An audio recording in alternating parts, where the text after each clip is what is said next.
आरोग्याला उदय सेवाने त्यांच्या सन्मानित सेवा केलेल्या या ठिकाणी बाबांचा सत्कार सोहळा संपन्न होतोय. हा सत्कार सोहळा राजकीय संपर्क व्हावा.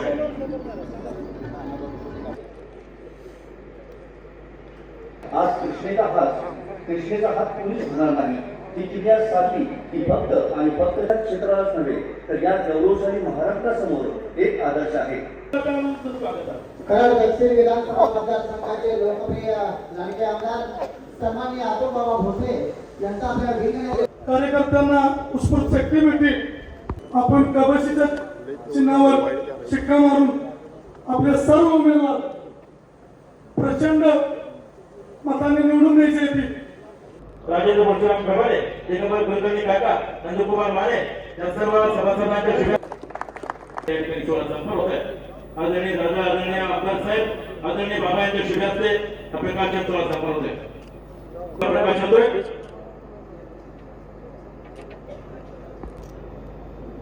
यशवंतराव मोहिते कृष्णा सहकारी साखर कारखान्याच्या प्रचार सभेच्या निमित्तानं विंग गावामध्ये सभा आयोजित केलेली असताना अत्यंत उत्स्फूर्त असा प्रतिसाद या सभेच्या निमित्तानं आपल्या जयवंतराव भोसले सहकार पॅनलला मिळाला. या गावाला एक खूप मोठी परंपरा आहे.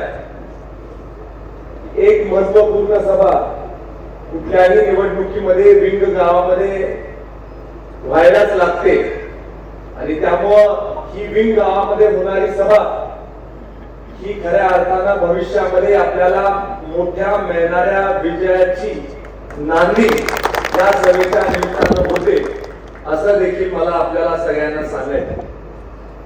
यशवंतराव मोहिते कृष्णा सहकारी साखर कारखान्याची स्थापना 1955 साली झाली. 1959 साली पहिल्या गळीत हंगामाला आपण सामोरे गेलो आणि कारखाना ज्या वेळेला 1959 पासून व्यवस्थितरित्या चालायला लागला त्यानंतरच्या काळामध्ये आपल्या आधीच्या पिढीला असं वाटलं की जोपर्यंत स्वतःच्या हक्काचं पाणी हे शेतकरी सभासदाच्या शिवारापर्यंत आपण पोहोचवत नाही, बांधापर्यंत पोहोचवत नाही, तोपर्यंत आपल्या कारखान्याला शाश्वत ऊस हे मिळणं कठीण जाणार. आणि त्यामुळं स्वर्गीय जयवंतराव अप्पांच्या नेतृत्वाखाली एक तरुण लोकांची त्या काळामध्ये फौज तयार करण्यात आली.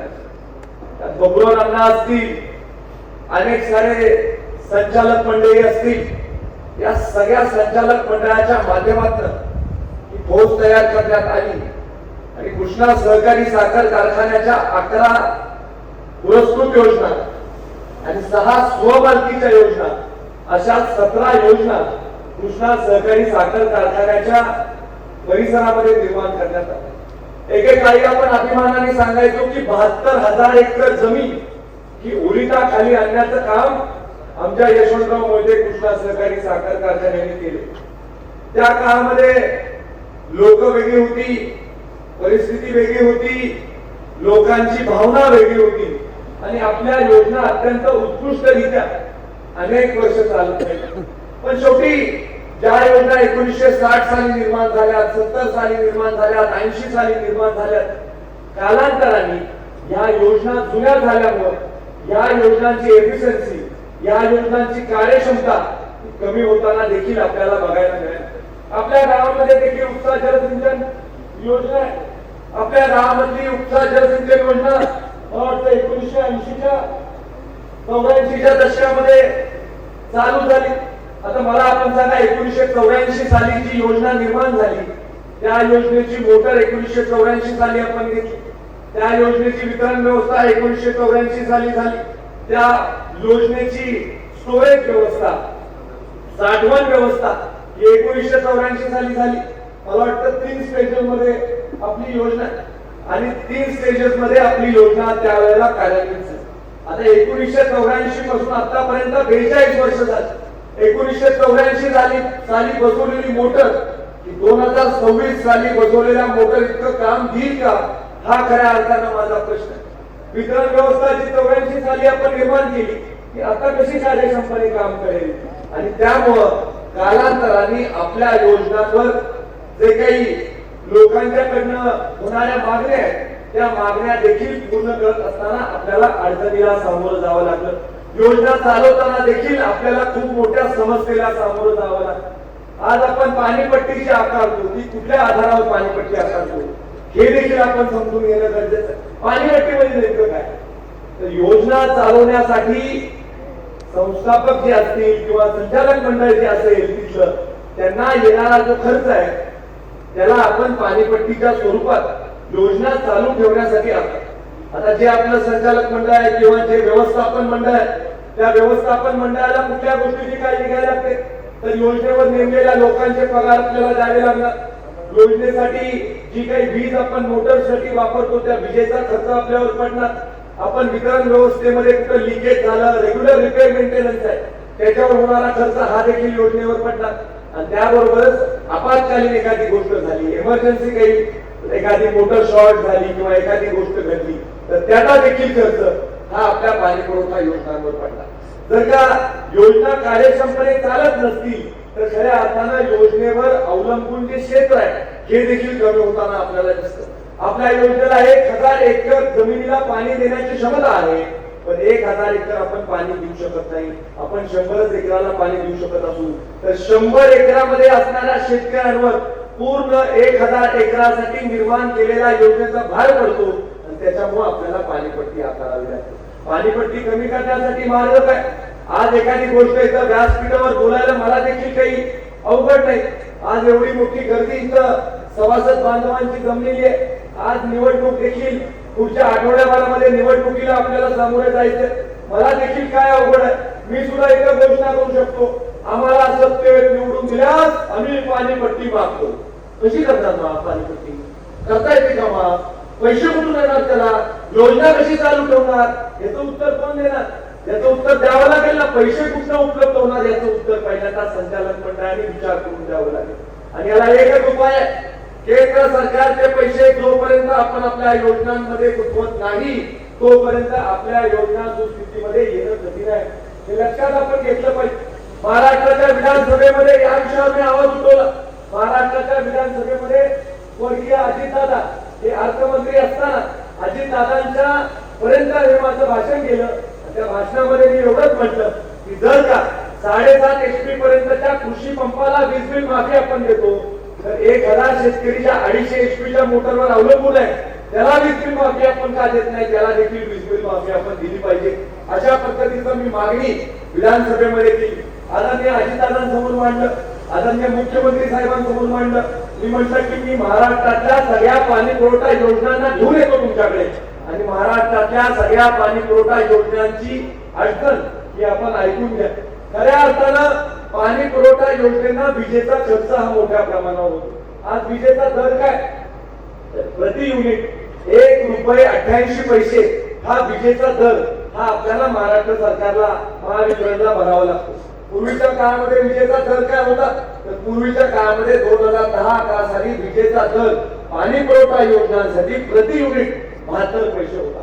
आता हे जे मंडळी आता म्हणतात आहे की आम्ही 7,500 रुपये पाणीपट्टी करू हे ज्यावेळेस सत्तेत होते आजपासून 16 वर्षापूर्वी ज्या वेळेला विजेचा दर 72 पैसे होता त्यावेळेला हे पाणीपट्टी घेत होते 7,000 रुपये. त्यावेळेस तुम्ही 2,000 रुपये का घेत नव्हता? तुम्हाला कोणी अडवलं होतं? त्यावेळेला तुम्ही 7,000 घेत होता आणि आज विजेचा दर ₹1.88 झाल्यावर तुम्ही म्हणताय आम्ही 7,500 दिला. शुद्ध फसवणूक करायची चाललेली आहे. लोकांच्या डोळ्यामध्ये धुळपेट करायची चाललेली आहे आणि याच्यामधला मार्ग काढण्याचा पूर्ण आराखडा आज आम्ही तयार केलेला.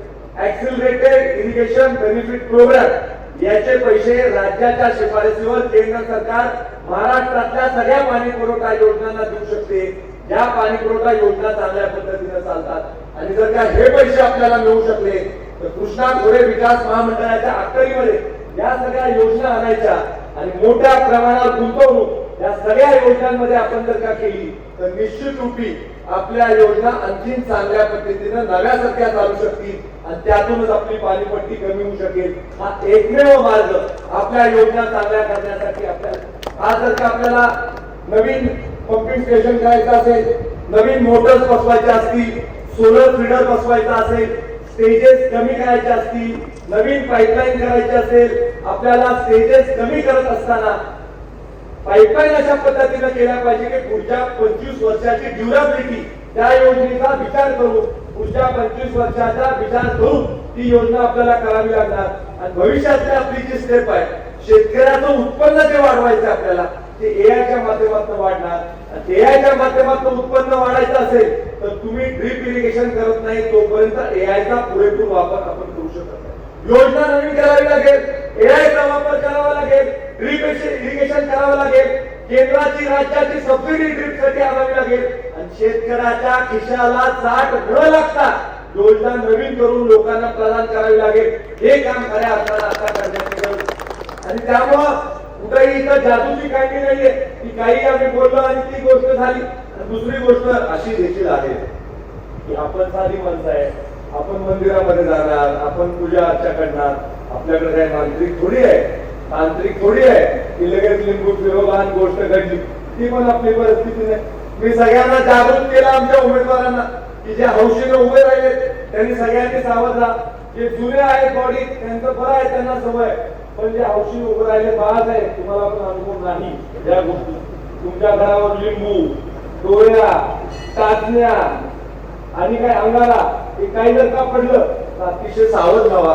या गोष्टी शेवटच्या 5 दिवसामध्ये मोठ्या प्रमाणावर होतात. या गोष्टी मला देखील अनुभवलेला आपण. कारखाना चांगला कसा चालतो तर कारखान्यामध्ये काम करणारे जे आपले सेवक मंडळी आहेत त्यांनी काम चांगलं केलं की आपला कारखाना चांगला चालतो.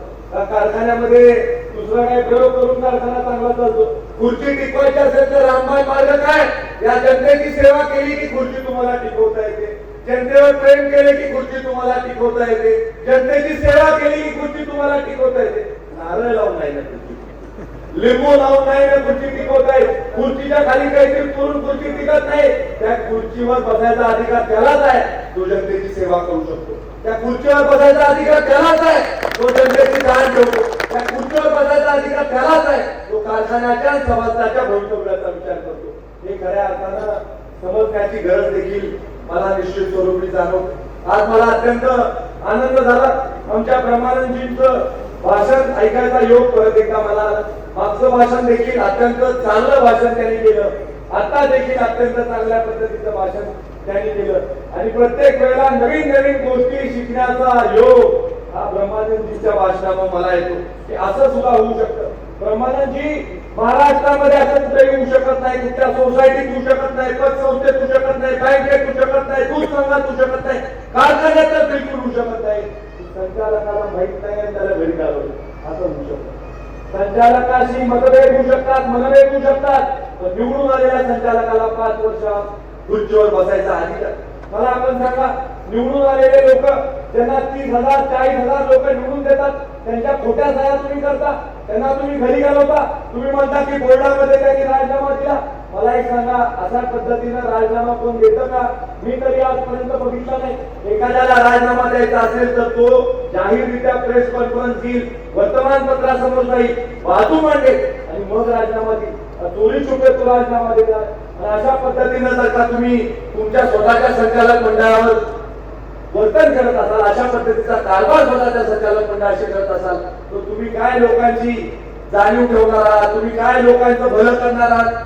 तुम्ही तुमच्या 5 वर्षाच्या कारकिर्दीमध्ये काय गुण उधळले? तुम्ही 10-11 पासून 13-14 पर्यंत सत्तेमध्ये होता. या 5 वर्षामध्ये तुम्ही 58 कोटी रुपयाचा तोटी वाहतुकीचा घोटाळा केला. अनेक लोक इथं विचार करत असतील की 58 कोटीचा घोटाळा कसा काय 5 वर्षामध्ये झाला. आम्हाला देखील आश्चर्य वाटतं की ज्या वेळेला आम्ही सत्तेमध्ये आलो आणि बँकेच्या अधिकाऱ्यांशी चर्चा केली की 58 कोटी रुपये कसं काय झाले, तर बँकेच्या अधिकाऱ्यांना देखील त्याचं आम्हाला उत्तर देता आलं. मी ज्या वेळेला बँकेच्या अधिकाऱ्यांशी चर्चा करायला गेलो त्यावेळेला बँकेच्या अधिकाऱ्यांनी सांगितलं की अतुल जी, अगर आपको 20 करोड़ रुपए चाहिए तो आप 80 करोड़ ले लो और 20 करोड़ रुपए आपको दे देंगे, 60 करोड़ रुपए हम भर के ले लेंगे. आता सोसायटी आपण चालवता, नवं आपण ऐकलेलं आहे की 20 लाईनशी असतो का कधी उद्योग? एवढं कधी असतोय का?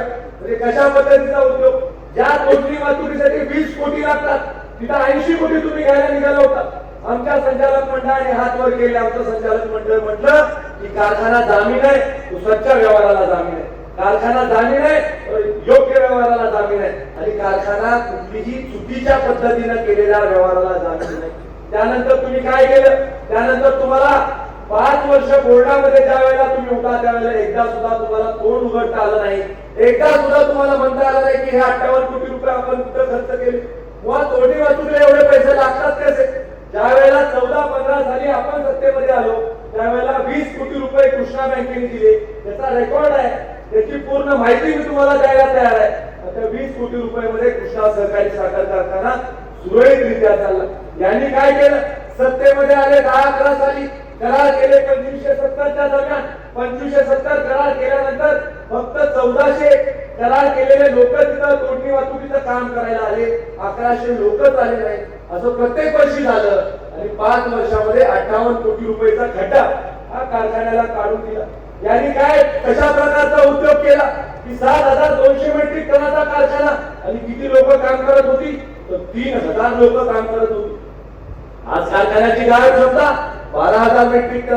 किती लोक काम करतात? तर 1400 लोक काम करतात. आता मला तुम्ही सांगा, मला तर माझ्या डोक्याबाहेर आहे की 7200चा कारखाना चालवायला 3000 लोक आणि 12000चा कारखाना चालवायला 1400 लोक. मग मला सांगा हे कर्तृत्व आहे की नाही?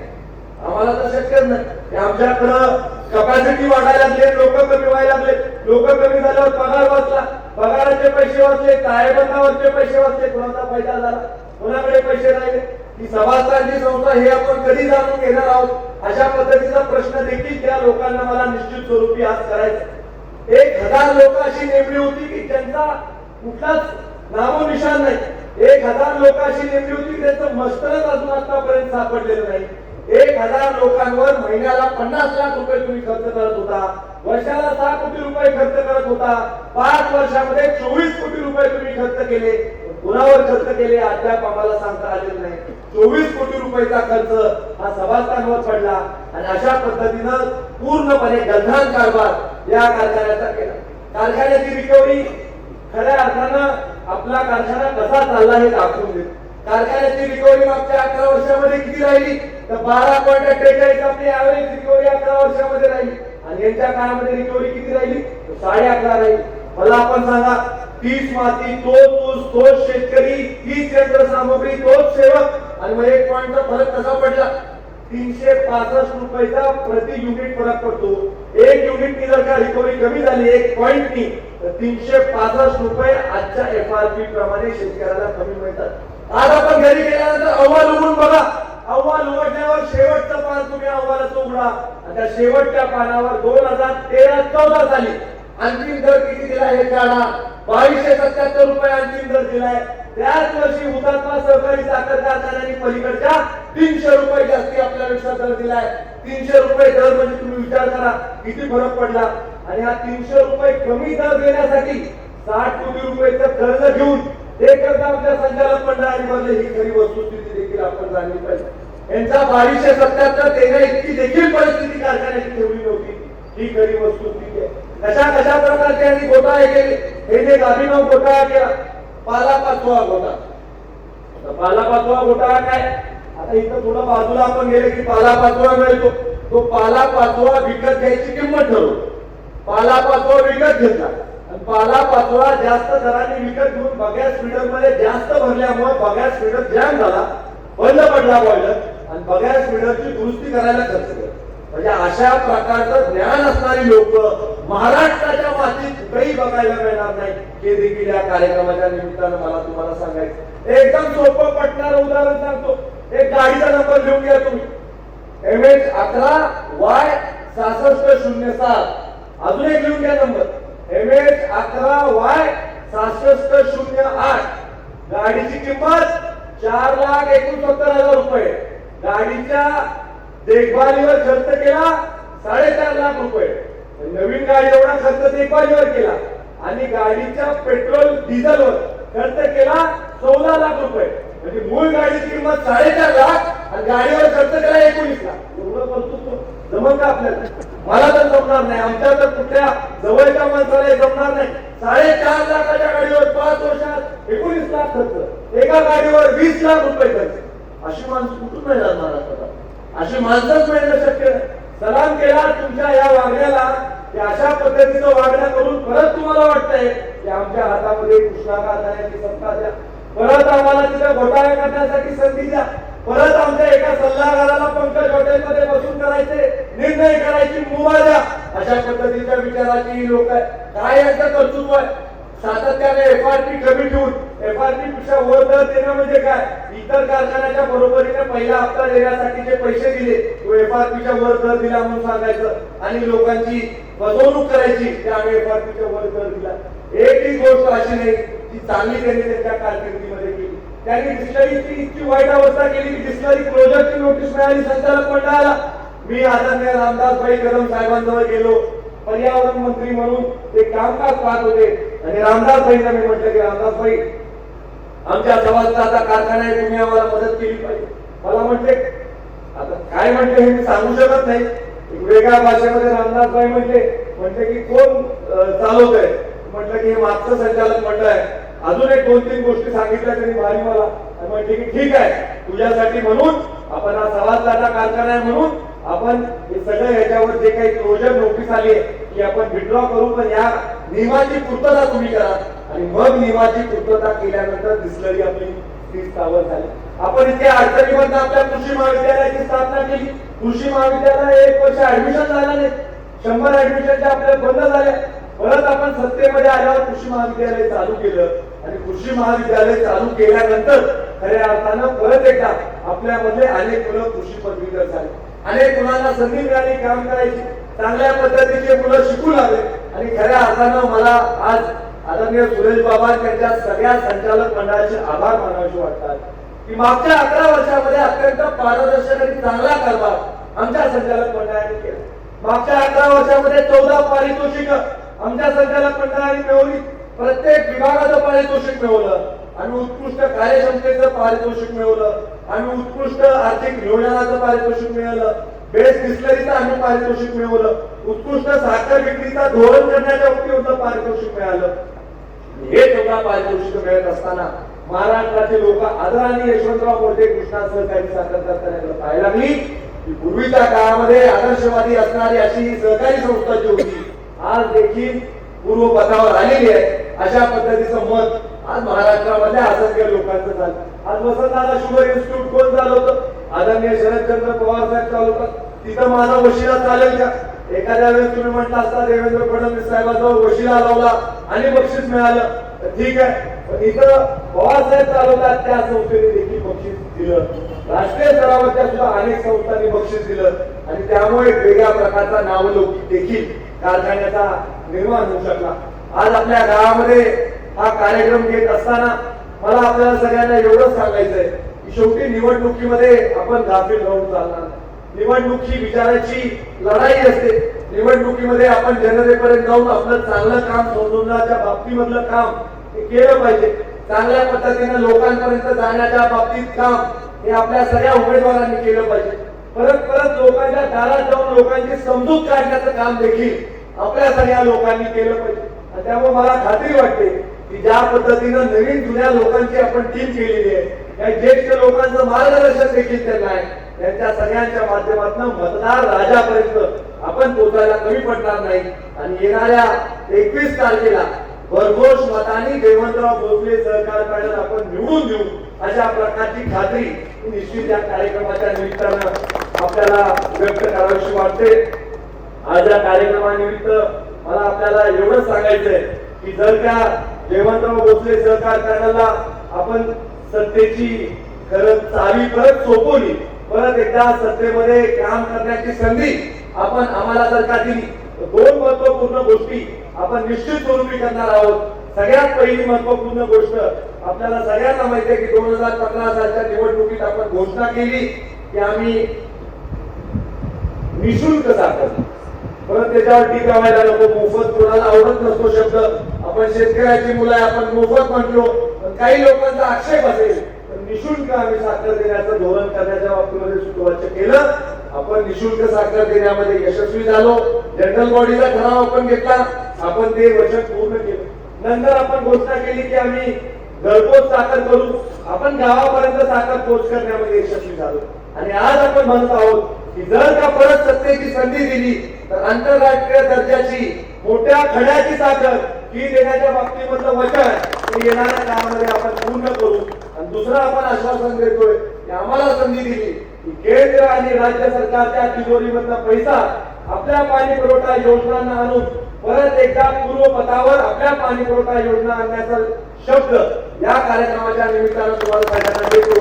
परत एकदा मोठ्या संख्येने आपण सगळेजण जमलात याच्याबद्दल आपले सगळ्यांचे आभार मानतो आणि थांबतो. जय हिंद, जय महाराष्ट्र. धन्यवाद. Number 1 panel Krishna panel Maharaj आजच्या कार्यक्रमाचे प्रमुख डॉक्टर सुरेश भोसले, आमदार अतुल भोसले, सर्वांची नावं घेत नाही कारण वेळ फार कमी बोललेला आहे. मागापासून सगळ्यांची भाषणं ऐकली. आपल्याला भाषण आवडलं फक्त ब्रह्मदेव पाटील आहेत. तुमचं भाषण ऐकल्यानंतर लोकांना अशी इच्छा झाली असेल जरा आधी तुम्ही उभा असं तर फार चांगलं झालं असं सुरुवात इच्छुकांची संख्या वाढली असते की तिथे गेल्यानंतर आपण गाडी खाली डोंगरांना खाली पाठवत होतो.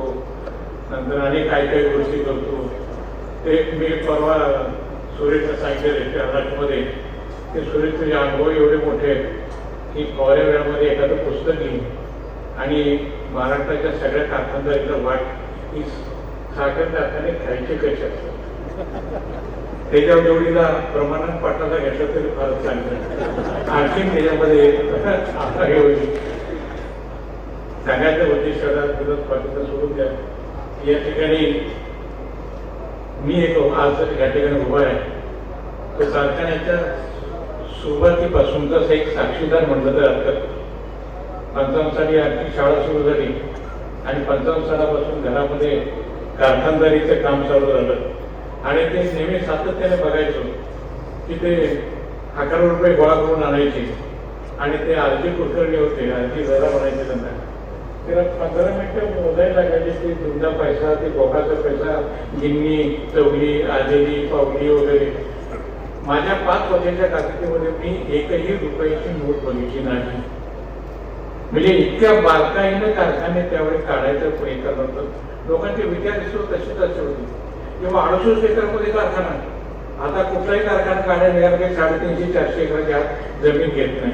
आपल्या कारखान्याला सर्वात कमी जमीन आहे, 68 एकर जमीन आहे. ते पैसे गोळा जमा करत तोपर्यंत डायरेक्ट गप्पा मारत बसायचे. मग ते म्हणायचे आला सगळं ठीक आहे, आपण पाहणं जाऊ, बघायचं काय करायचं. आज बघायचा सोन्याचा भाव आला.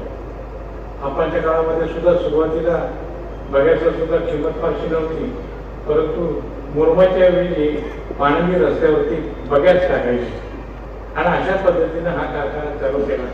आणि चालू केल्यानंतर जेव्हा भाऊ मंत्रिमंडळात गेले त्यावेळेला हल्लीसारखं नाहीये की आपलं मंत्रिमंडळात गेलं की मंत्री पण राहायचं आणि चेअरमन पण राहायचं. त्यांनी चेअरमन पदाचा राजीनामा दिला आणि स्पष्टपणे सांगायला हरकत नाही. त्यावेळेला आबासाहेबांनी सांगितलं की तुम्ही व्हा. ते म्हटले की मी अशिक्षित आहे, जयवंतराव फक्त या ठिकाणी सुशिक्षित आहे, आपण जयवंतरावला चेअरमन करा. आम्ही सगळेजण त्यांना पाठिंबा देतो. आणि त्यांनी नंतर काम केलं, भाऊच्या सहकार्याने काम केलं आणि 1-2 नाही 29-30 वर्ष त्यांनी कारखान्याची धुरा वाहिली. आणि धुरा वाहत असताना इतक्या संस्था काढल्या, मग ते पोल्ट्री असो, पिगरी असो, तुमच्या बँक असो, शाळा असो, अनेक संस्था काढल्या. आणि या प्रत्येक संस्थेच्या याला उद्घाटनाला चव्हाण साहेब यायचे आणि चव्हाण साहेब आल्यानंतर सातत्याने एक 8-10 मंत्री हजर असायचे. आणि सगळ्यात उद्घाटन सगळं झालं बघितल्यानंतर चव्हाण साहेब भाषण फार सुंदर करायचं, साहित्यिक भाषेत बोलायचे. आणि ते सांगताना सांगायचे की इथं सत्तेचं केंद्रीकरण झालेलं आहे, म्हणजे अनेक संस्था या ठिकाणी निर्माण झाल्या आहेत, याचं थोडंसं विकेंद्रीकरण झालं पाहिजे, म्हणजे इतर भागामध्ये सुद्धा या संस्था गेल्या पाहिजेत. हा सांगण्याचा त्यांचा उद्देश होता. आणि सांगण्याचा उद्देश असा होता की जयवंतराव भोसलेंच्या पाठीवरती थाप मारण्याचा प्रयत्न. त्या कारखान्याला नंतर आपणच्या नंतर मी आलो. माझी कारकीर्द तुम्हाला सगळे माहिती आहे की सुवर्णकाळ मानला जातो. खरं म्हणजे बुद्धिमत्ता भाऊची होती, फक्त आम्हाला पाहिजे मी करत होतो. त्याचा तो फरक आहे. त्यानंतर इंद्रजित झाला, त्यांनी को जनरेशन केलं. 11 वर्ष सुरेश झाला. त्यांनी मागचा जो घोटाळा झाला ब्रह्मदेव पाटलांनी जो केला होता तो सगळा त्यांनी वर्णन करून सांगितला ते त्यांनी नाही खरंच आहे म्हणजे हे शिकण्यासारखं सुद्धा आहे म्हणजे पुन्हा उद्या जर काय व्हिडिओ सांगेल की ब्रह्मदेव पाटील तुम्ही सुद्धा एखादं पुस्तक द्यायला हरकत नाही की माणसाला असं वाटेल की आपण त्या कारखान्यात गेलं पाहिजे आणि कसं जर दोन्ही हाताने लुटतोय हे बघण्याचं सामर्थ्य आपल्याला मिळावं.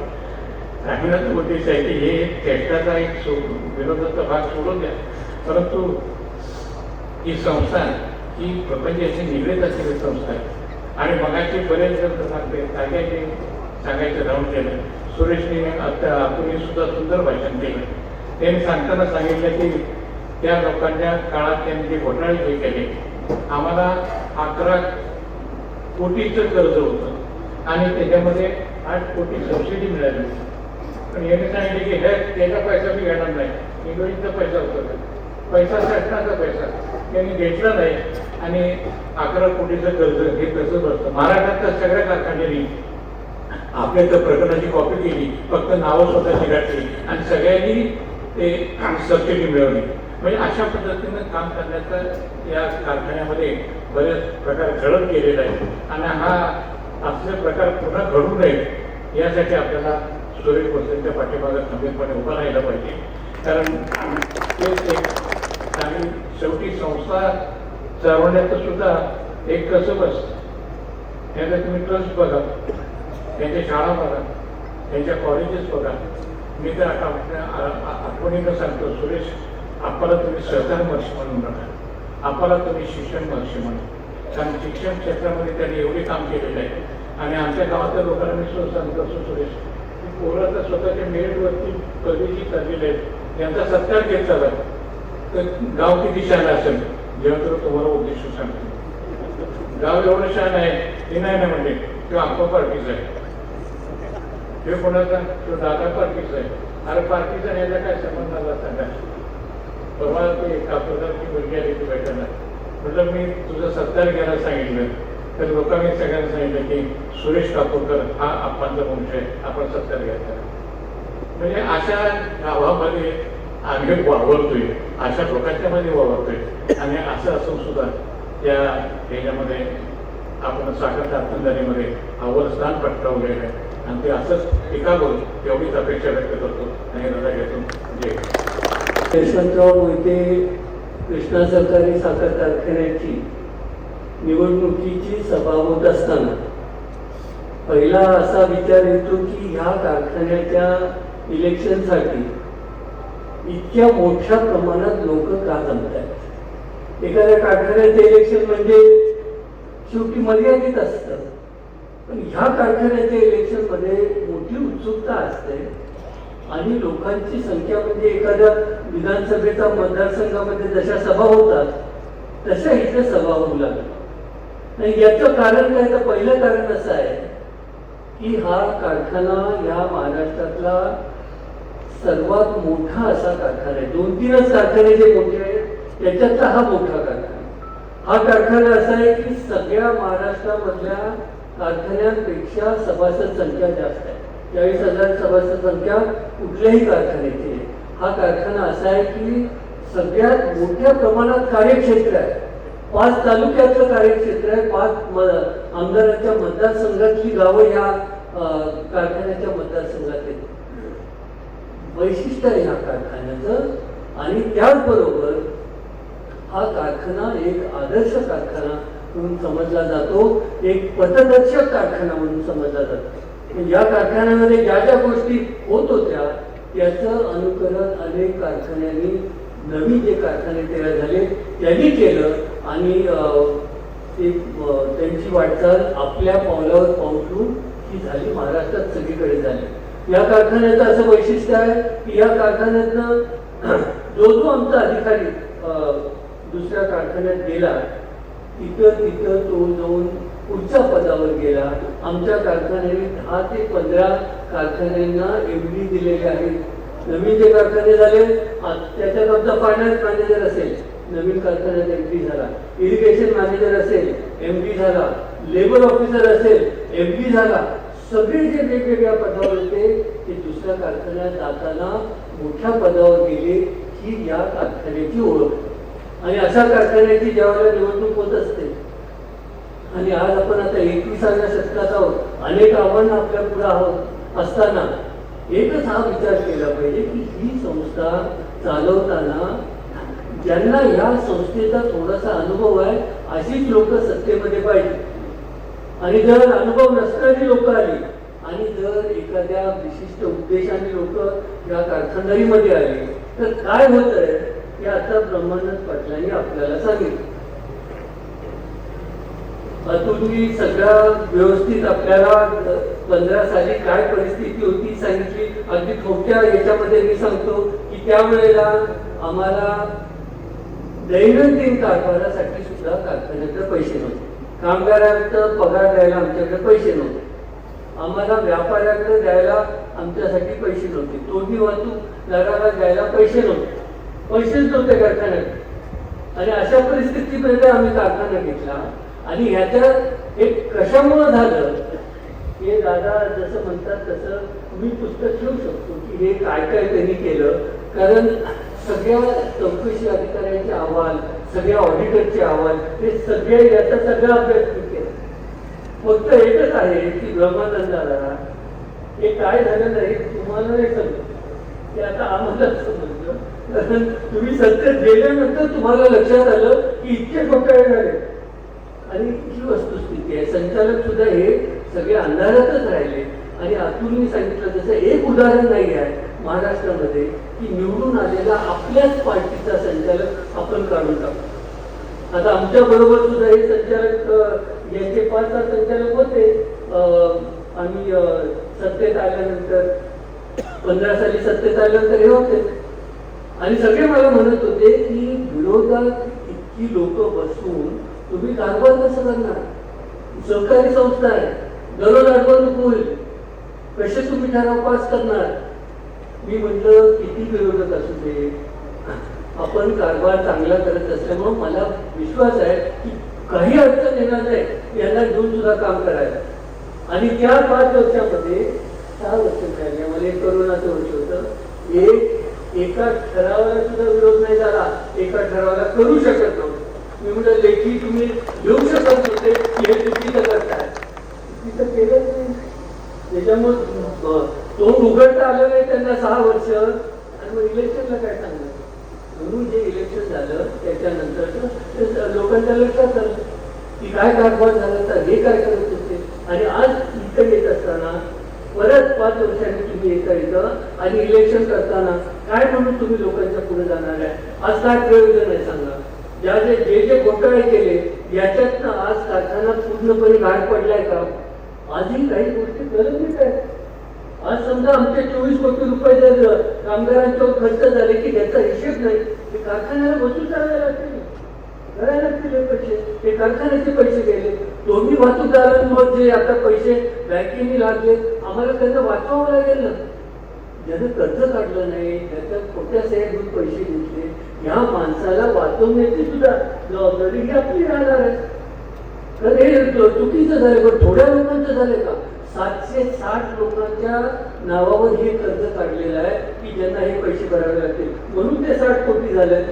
आता 60 कोटी राहिलं नाही. तुम्हाला माहित असेल बँकेने व्याज लावलं त्याच्यावर. आणि याचा विचार केला तर ते 60 कोटीचं कर्ज आता 100 कोटी. तर 100 कोटी रुपये आमचा वाहतूकदार कशातलं पेटणार आहे. त्याला कर्जच ते काढलेलं नाहीये. आणि कारखान्याकडे पैसे आणायचा विषय नाही. बँकेने आमच्याकडे पैसे मागितले नाही, आमच्याकडे पैसे झाले नाही. त्याच्यामुळं या सगळ्या गोष्टींना त्यांना तोंड द्यावं लागेल. केस सुरू आहे, चार्जशीट फायनल झालेली आहे, अशा अवस्थेत आहे. आणि इथे येऊन आम्ही काय करणार सांगताना काय विजन आहे सांगा. त्यांच्या विजन काय आहे का, पुढं काय करणार आहे. मागं केलेला घोटाळा आता पुढं सांगण्यासारखं काहीच नाही. आणि म्हणून 120 किलो साखर. अरे 120 किलो साखर द्यायला सुद्धा काय हरकत नाही, पण कशी देणार हे जर सांगितलं तर बरोबर. तुम्हाला माहिती आहे का आज महाराष्ट्रामध्ये आणि ह्या देशामध्ये एकच कारखाना आहे जो हे निःशुल्क मोफत साखर देणारा एकच कारखाना आहे. अनेक कारखान्यांनी आपल्या इलेक्शन मध्ये आश्वासनं सुद्धा दिली की आम्ही मोफत साखर देतो. जमले का? एकाला तर जमले का सांगा? फक्त आपला कारखाना देतो. आणि म्हणून हे लक्षात घ्यायचं, हे करत असताना तुम्हाला द्यायचं असेल तर मिळवावं लागतं ना. पैसे मिळवले पाहिजेत ना. हे मिळवणार कशात सांगा? आज आम्ही पैसे कशात मिळतात कारखान्याला? आज पैसे मिळतात साखर विकून मिळतात. मुख्य काय आमचं व्यवसाय साखर. आम्हाला पैसे मिळतात इथेनॉल मधनं मिळतात, अल्कोहोल किंवा इथेनॉल मधनं मिळतात. इथेनॉल मधनं किती पैसे मिळतात? आम्ही 8 ते 10% फक्त डायव्हर्शन नुसार हे इथेनॉलला करतो. म्हणजे जर 12,000 टन आपण कृषी करत असलो तर 1000 ते 1200 टन फक्त आपलं डायव्हर्शन इथेनॉलला होतं. म्हणजे मुख्य आपलं इन्कम हा साखरच आहे. 2 नंबरचा इन्कम आपला इथेनॉल आहे. आपला तेवढा इन्कम हा बीज आहे. म्हणजे पैसे मिळणाऱ्या गोष्टी सांगतो, या गोष्टीत तर पैसे मिळतात. थोडेफार पैसे आपल्याला आपण जे कॉम्पोस्ट विकतो त्याच्यात पैसे राहतात. आणि आज आम्ही बचत केल्यामुळे, आता बचत सुद्धा आहे.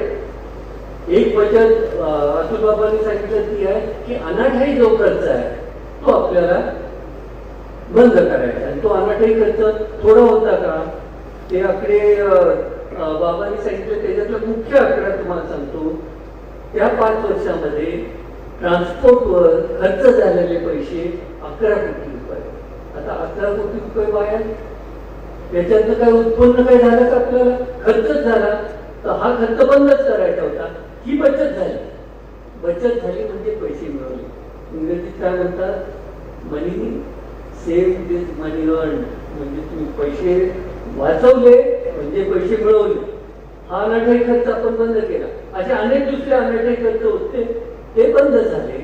पण याच्या बरोबर नवीन पैसे तुम्हाला कशात तुम्ही मिळवणार आहे सांगा? आज आम्ही म्हणतो आम्ही उच्चांकी दर देणारच आहोत. याला कारण काय आहे? पहिल्यांदा आपल्याला कारखाना चांगला चालवून कार्यक्षमतेनं चालवून आपल्याला रिकव्हरी आपली वर राहिली पाहिजे. आता आपली 12.5 रिकव्हरी राहते ना. पुढचं टार्गेट काय राहणार आहे? पुढचं टार्गेट आम्ही म्हणतोय 1270, 1275. इथंपर्यंत आपली रिकव्हरी केली पाहिजे. ऊस तेवढा, साखर जास्त. फरक काय आहे? 11.5 आणि 12.5 मध्ये फरक किती आहे? आता तुम्ही सांगितलं तसं 350, 360 रुपये एका रिकव्हरी मध्ये जास्त मिळतात आपल्याला. रिकव्हरी चांगली राहिली पाहिजे. दुसरं काय आहे? क्रशिंग आपलं दर टोळी क्रशिंग जे आहे 12,000च्या वर कायम राहिलं पाहिजे. आता सुद्धा टार्गेट 14 लाख, आपण 14,19,000 केलं. पुढच्या वर्षाचं टार्गेट काय आहे? पुढच्या वर्षाचं टार्गेट 15 लाख. आणि त्याच्या पुढच्या वर्षी तुम्ही विचारू नका, कारण अनेक गोष्टी ज्यावेळेला आपण करू, ज्या वेळेला 5 वर्ष आपली पूर्ण होती त्यावेळेला हे सुद्धा टार्गेट 15 लाखाचं 20 लाखापर्यंत तुम्हाला गेलेलं दिसणार. तर हे आपलं प्रयोजन आहे. हा आपला संकल्प आहे ना. आणि पैसे म्हणून मिळवले पाहिजे. ते चांगली रिकव्हरी राहिली तर पैसे मिळतील. पैशाची बचत केली तर पैसे मिळतील. आणि नवीन गोष्टी केल्या तर पैसे मिळतील. त्याचा थोडासा उल्लेख मगाशी राजेंद्र यांनी चव्हाणांनी केला की आपल्याला आज साखरेला जे पैसे मिळत आहेत, आज साखरेला किती पैसे मिळतात? 38च्या आसपास आज भाव आहे. याच्या अगोदर वर्षभर 3500-3600 होता भाव साखरेचा. 3500-3600 असतानाच 3500 रुपये आपण दिले, एवढं लक्षात घ्या. आणि वर 70 रुपये तुम्ही यांचे दरा, साखरेचे दरा 1 नंबरलाच दर आहे. कोणी आपल्या जवळ नाही.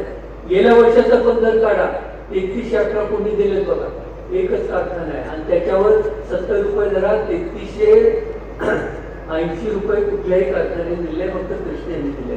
आता ही परंपरा पुढे ठेवायची असेल तर दुसरी गोष्ट करायला पाहिजे की आपल्याला पैसे जास्त मिळवले पाहिजे.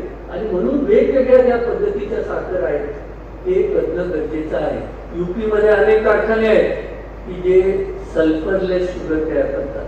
म्हणजे आम्ही सल्फर क्लॅरिफिकेशन एजंट म्हणून जो वापरतो त्याच्या ऐवजी आम्ही जर दुसरं कंपाऊंड वापरलं, अनेक कंपाऊंड ते वापरता येतात आणि सल्फरलेस शुगर केली तर त्या साखरेला आज जो 40-42 रुपये भाव आहे त्या साखरेला 100 रुपये मिळेल. आता हे जर आम्ही करू शकलो तर आम्ही खऱ्या अर्थानं सभासदांना सगळ्या कुठल्याही कारखान्यापेक्षा एक पाऊल आपण पुढे राहू हे करायचं आहे. आपण जर साखर रिफाईन केली, रिफाईन शुगरला 25 ते 30 रुपये किलोला भाव जास्त आहे, हे आपल्याला करायला पाहिजे. त्या नवीन नवीन पद्धतीच्या गोष्टी करायला पाहिजे. आज आपल्याकडे आपण CNG करू शकतो. आता कॉम्प्रेस नॅचरल गॅसचे अनेक प्रोजेक्ट कारखान्यांनी घ्यायला सुरुवात केलेली आहे. CNGचा प्रोजेक्ट हा कारखान्यापेक्षा जास्त पैसे लागतात, लक्षात घ्या. पण आज कृष्णेकडे सरकारच्या ऑइल कंपनीचा प्रस्ताव आहे की सगळे पैसे आम्ही गुंतवतो. किती पैसे? 350-400 कोटी रुपयाचा तो प्रोजेक्ट आहे. हे पैसे सगळं केंद्राची ऑइल कंपनी गुंतवायला तयार आहे. परंतु त्याला एकच अडचण, आम्हाला फक्त जमीन द्यायची आहे. त्याला एकच अडचण आहे की एवढ्या मोठ्या प्रोजेक्टसाठी जो त्यांना कच्चा माल लागतो, त्यांना प्रेसमड लागतो, ते एका कारखान्याचं पुरेसं नाही. त्याला कमीत कमी आमच्या कारखान्याची कपॅसिटी 20,000च्या वर पाहिजे दिवसाला, किंवा 2-3 कारखान्याचं आम्हाला ते प्रेसमड गोळा करावं लागेल. म्हणून तो प्रलंबित आहे. पण ह्याच बरोबर आम्ही CBG करू शकतो, कॉम्प्रेस बायोगॅस करू शकतो, जो कृष्णा कारखाना कुणाचीही मदत न घेता करेल आणि तुम्हाला व्हॅल्यू ॲडिशन, याला आपण म्हणतो व्हॅल्यू ॲडिशन, याच्याशिवाय पैसे तुम्हाला मिळाल्याशिवाय तुम्ही देणार काय? द्यायला कोणी म्हणेल मी अमुक देतो तमुक देतो. हे झालं तर आम्ही पैसे जास्त देऊ शकू. आणि ज्याच्याकडे आता इथून पुढच्या काळामध्ये लक्ष द्यायचं आहे. आणि जो प्रमुख ज्या गोष्टी आहेत ते अतुल बाबांनी तुम्हाला सांगितलंय, ते 3 गोष्टी आहेत की ज्याच्याकडे जास्त आपल्याला लक्ष द्यायचं आहे. त्याच्यात इरिगेशन हे 1 नंबर. पण तुम्हाला आजही सांगतो, सगळं तुम्ही एवढं सांगितल्यानंतर एक सांगतो, इरिगेशनच्या स्कीम हा या नवीन करायलाच घ्यायच्या आहे, नवीनच करायचं आहे. सगळं मोटरीपासनं, डिस्ट्रीब्युशन लाईनपासनं, पंपापासनं सगळं नवीन करायचं आहे. आणि हे करत असताना पैसे अतुल बाबा आणणार हे सगळं नवीन करायचं. वैशिष्ट्य काय त्याच्यातलं, शेतकऱ्याच्याकडनं 1 रुपया न घेता करणार आहे. तुमच्याकडनं पैसे घेणार नाही, त्यासाठी पैसे सरकारचे आणणार आहे. सरकार पैसे देते का नाही तुम्ही बघितलं का? किती पैसे आले तुमच्या गावाला? मागे त्याला पैसे आले, त्याच्यात एवढ्या पैशात ह्या काही 2-4 गावाच्या स्कीम झाल्या, इतके पैसे आले. त्याच्यामुळे त्याची अडचण नाही आपल्याला. सगळ्यात अगोदर याच्याकडे लक्ष द्यायचं आहे. कारण शेवटी स्कीम चांगल्या चालल्या नाही तर त्याच्यात अनेक अडचणी दुसऱ्या दृष्टीने आहेत की प्रगतीला आपल्याला अडथळा होतो. कसं आहे, स्कीम चांगल्या चालून त्याच्यावर ड्रिप करायचं, आणि ड्रिप झाल्याशिवाय AI होत नाही. मग आपण पुढे कसं जाणार आहे सांगा? आणि AI झाल्यानंतर काय होणार आहे? AI झाल्यानंतर सहजासहजी अगदी सामान्य शेतकरी सुद्धा 100 टन ऊस काढेल. सामान्य शेतकरी, चांगला शेतकरी 130-140 टन ऊस काढेल. एक व्हिडिओ तुम्ही आता बघा, सोशल मीडियावर आम्ही घातलाय. आमचा शेतकरी आहे, त्यानं कंट्रोल रूम केली आहे शेतीसाठी. लॅपटॉपवर पाणी पुरवठा किती करायचं, खत किती घालायचं, त्याच्यावरनं तो 100 एकर शेती कंट्रोल करू शकतो. त्या कंट्रोलिंग ह्याच्यातनं इरिगेशन योजनेत, इरिगेशन स्वतःच इरिगेशन आहे, आणि त्याच्यातनं तो 100 एकराचं सगळी व्यवस्था एक ठिकाणी त्याच्या शेडमध्ये बसून करतो. आता आपण करताना स्कीम अशी ह्या पद्धतीनं करणार आहे की आपल्या सुद्धा सगळ्या डिस्ट्रीब्युशन लाईन ह्या AI वर चालणार आहे, लक्षात घ्या. आणि ते आपल्याला आता साध्य करायचं ते होणार आहे. म्हणून इरिगेशनची तुम्ही आता फार काळजी करू नका. सगळ्यांच्या पुढं सगळंच नवीन आपण करून देणार आहे. आणि आता 40-45 वर्ष झाली ना, करायला चाललंय. आणि सगळे मला बऱ्याच वेळेला म्हणतात, अहो कारखान्याच्या पण स्कीम्स आहेत, त्याचं काय करणार तुम्ही? जरी बाबांनी याच्यासाठी पैसे आणले इतर सहकारी योजनेसाठी, कारखान्याच्या स्कीमचं काय करणार? कारखान्याच्या स्कीमला सुद्धा पैसे मिळणार आहे. आणि तुम्हाला सांगतो, कारखाना सक्षम आहे, आपल्या स्कीम सगळं स्वतः नवीन करू शकतो. एवढी आमची परिस्थिती आहे. त्यामुळे त्याची सुद्धा काळजी करायचं कारणच नाहीये. आणि ते मुख्य गोष्ट आहे. याच्या व्यतिरिक्त दुसरी गोष्ट जी करायची आहे ती आहे आपल्याला ज्या शाश्वत जमिनी आहेत त्या शाश्वत जमिनी पुन्हा पिकाऊ करायच्या आहेत. आणि याच्यासाठी ड्रेनेजच्या स्कीम्स करणं गरजेचं आहे. आणि ड्रेनेजच्या स्कीम्स करण्यामध्ये तुम्हाला हे माहिती नसेल की हजारो एकर जमीन शाश्वत खाली हजारो एकर जमीन आहे जी नापीक झालेली आहे.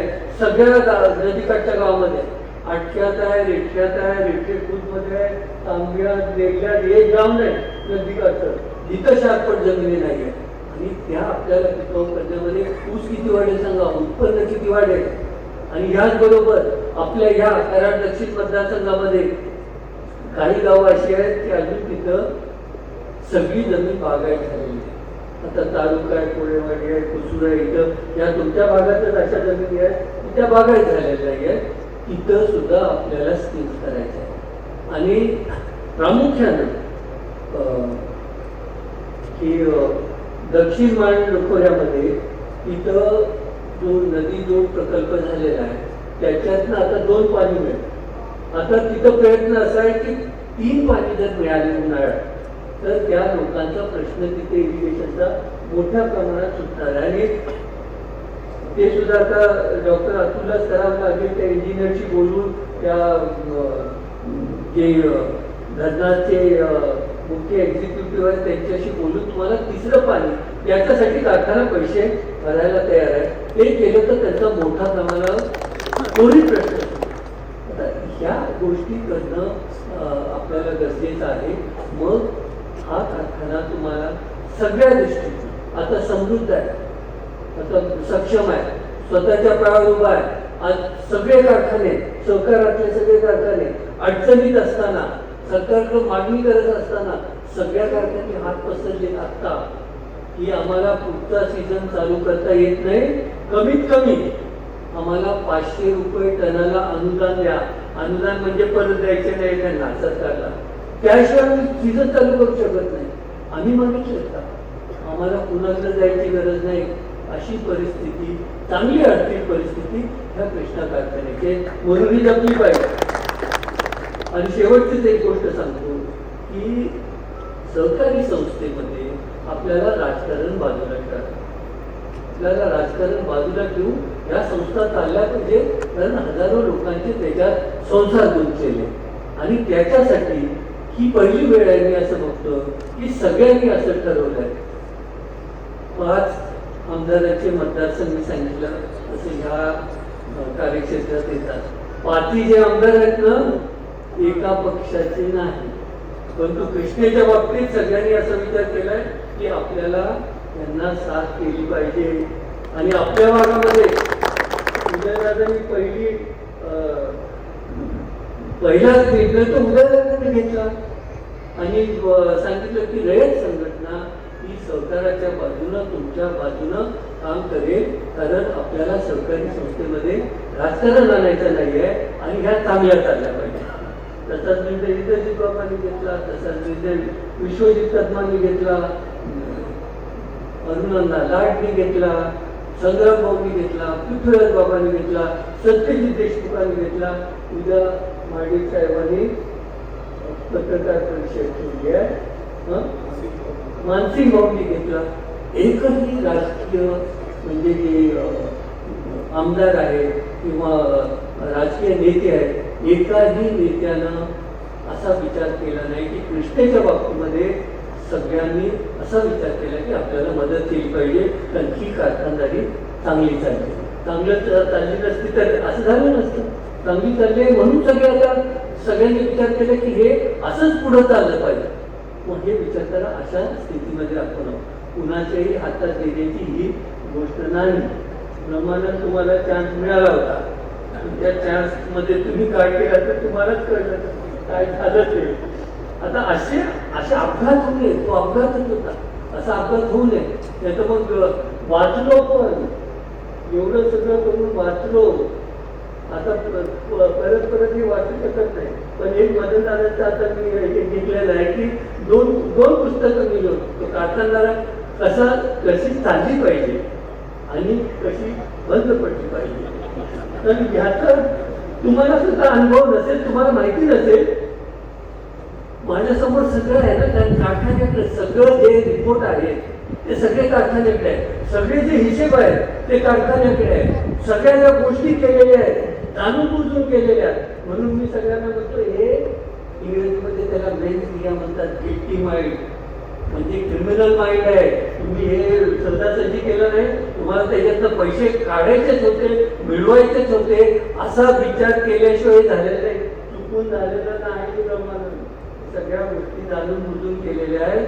पण एवढे सगळे धक्के सहन करून सुद्धा आज सक्षम एवढा मोठा कारखाना असल्यामुळं वाचू शकला. इतर संस्था असतील तर कधीच लिक्विडेशन मध्ये गेली असते. तर आपण याच्यातनं सावरलो. आता आपल्याला पुढे जायचं आहे. सगळ्यात पूर्वीचा जो वैभव होता या कारखान्याचा, तसा वैभव ह्या राज्यामध्ये देशामध्ये आपल्या कारखान्याचा झाला पाहिजे. ह्या विचारानं आपण ह्या इलेक्शनकडे जातोय. आता आपला जास्त वेळ घेत नाही, वेळ संपत पण आलेली आहे, वेळ 10 वाजलेलेच आहे.